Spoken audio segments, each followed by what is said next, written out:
Ladies and gentlemen, my name is the Pumpkin Queen, and I'm here to wish you all a happy April Fools. Even though everyone is cooped up in their homes, does not mean we can't have a little fun today. Which is why I'm bringing you all a little special story tonight.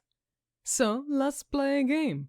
If I can gross you out by the end of the narration, I would like you to leave a thumbs up. And with that said, let's jump into tonight's story. The reason why I don't pick up hitchhikers anymore is also the reason why I need a new car. Keep in mind, I never considered giving a ride to a stranger before. All my life, I'd been taught that's how you get killed. Only crazies hitchhike, they said. They cut your throat and steal your car and you'll be dead in a ditch. I didn't want to die in a ditch, and I liked my car.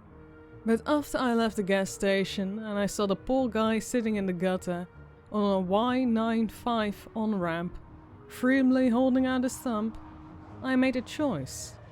I'd be a good cemeterian. The storm in the distance looked pretty threatening. If I let the guy sit there, he'd be bare brunt of it. From the looks of him, he didn't appear to be able to bear much at all. I pulled over to the side and rolled down my window.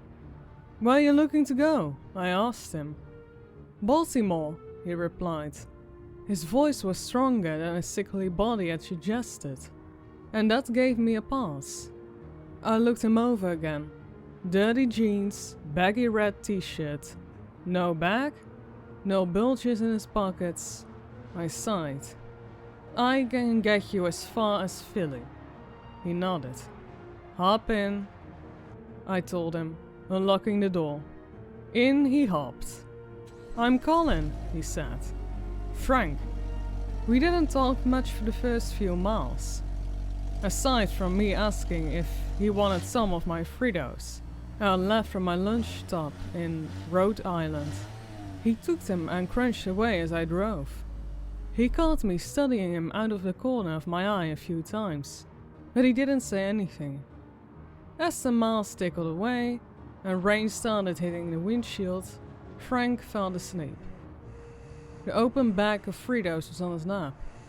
I wanted a couple, but I didn't want him to wake up, thinking I was trying to grab his dick. I had absolutely no interest in his dick. Frank snored like an orgasming Pratt and Whitney jet engine. In the confines of the car, since I had to close the windows once the rain had started, I noticed Frank had an unpleasant odor. Nothing overwhelming, but still obvious. Over his snore, his stomach growled and burbled. Gross, I thought.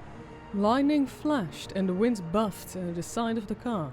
The traffic ahead of us slowed to a crawl. One of the annoying things about my car is the climate control only works properly when the car is moving. God knows why. The air conditioning we were enjoying up to that point cut out, and hot air started blowing out the vents. The windshield began to fog up. I cracked my window, hoping the outside air might clear the windshield. It did a bit, but visibility was terrible.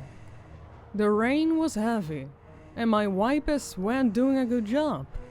All I could see was a fog, and the brake lights of the car stopped in front of me. Frank's stomach kept gurgling. I looked over.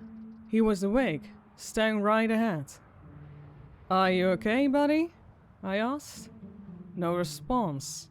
He just stared at the fog-shrouded glass of the windshield.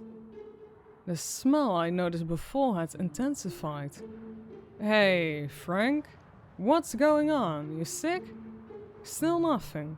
Thick, humid air poured from the car vents despite the air conditioning set to max. Rain and small chunks of hail pelted the choked highway. Frank ratcheted. "Shit!" I said, and I frantically reached in the back seat for a bag or bucket or anything. that might catch what I thought what was going to come blasting out of my companion. My hand settled on one of the canvas shopping bags I used at Whole Foods. God damn it, I mumbled as I placed my favorite shopping bag on Fran's lap. He moaned and turned to look at me, his eyes swimming back and forth with what I knew had to be intense nausea. Frank, please open the door and puke on the road, or at least use the bag. I am begging you. More silence punctuated by gurgling and retching. A boom of thunder caused us both to jump. For Frank, that was all it took. He didn't open the door, and he didn't aim for the bag. A heavy wave of yellow vomit exploded out of his mouth and splashed against the windshield. I screamed. Another projectile torrent erupted from the man, dousing the ceiling, the dashboard, and the center console. Get out! I shrieked.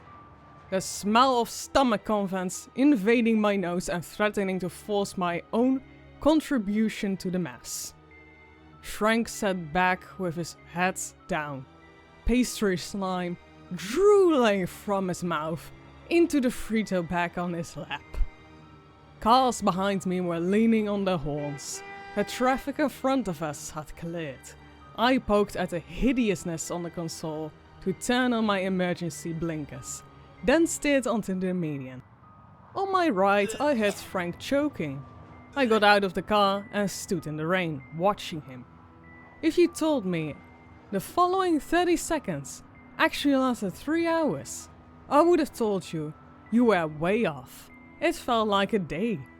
Frank's throat bulged as something was forcing upward and into his mouth. I saw the something a second later.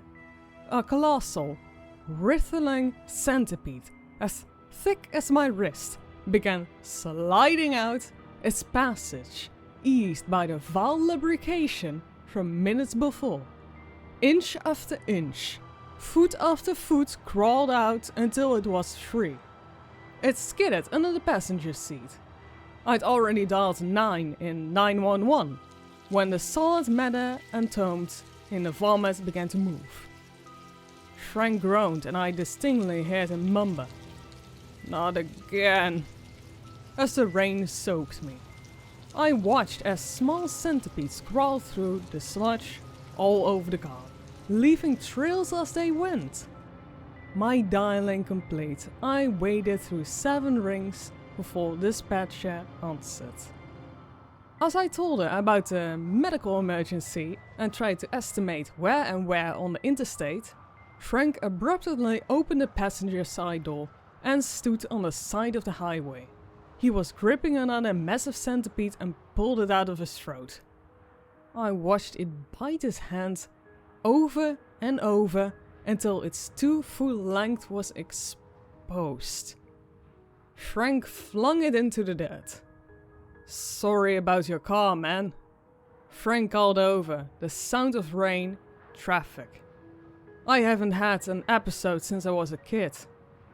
I was speechless. I just looked at him as he walked down the side of the median, the torrential rain washing his clothes of filth and bugs. And as centipedes crawled through my car, and ropes of stomach contents dripping from its ceiling, Frank stuck out a stump to flag down another potential ride to Baltimore.